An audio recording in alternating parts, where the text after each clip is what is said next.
Tilapia dyan? Yeah? Ha? Ah, yung ano, ititiradurin mo. Parang daming tae dyan ah. Eh, ano yung ano, halwan no?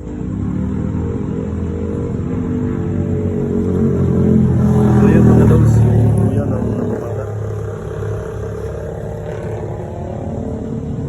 Andyan lang yan, patulog-tulog lang yan ngayon. Kasi gabi, pa-relax lang yan sila dyan. Mana si kuya ng ano, tilapia.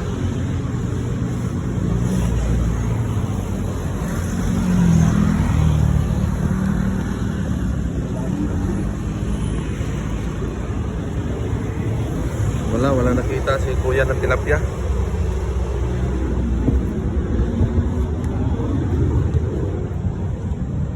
Parang wala eh.